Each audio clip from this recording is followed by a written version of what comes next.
İranlı qadın etirazların zorakılıqla yatırılması zamanı təsadüfi şəxslərin də öldürüldüyünü deyir. Hər gün işə gedəndə eşidirdim ki, kimsə öldürülüb, birinin əmisi oğlu güllələnmişdi. Dedilər ki, onun hamilə olan əmisi qızı da ölüb.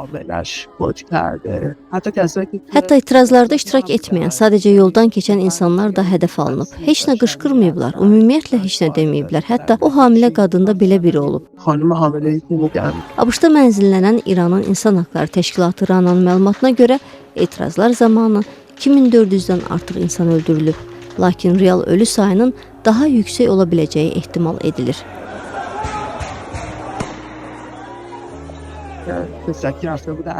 Hamilə qadın bir fotostudiyaya getmişdi və geri qayıdırdı. Onun cəsədini hələ də təhvil verməyiblər.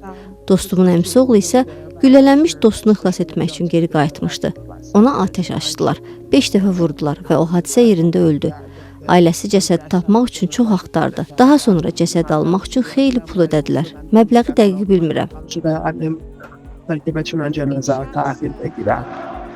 Etirazlar iqtisadi böhran və İran rejiminə qarşı geniş yayılmış qəzəb fonunda başlayıb. Bu son illərdə İranda ən böyük narazılıq dalğasıdır.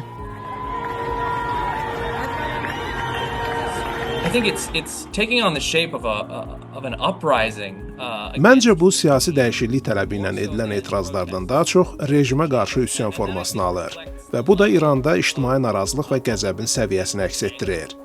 Bu etiraz dalğasını əvvəlkilərdən fərqləndirən cəhətlərdən biri odur ki, etirazçılar İslam Respublikasının süqutundan başqa demək olar ki, konkret bir tələb irəli sürmürlər.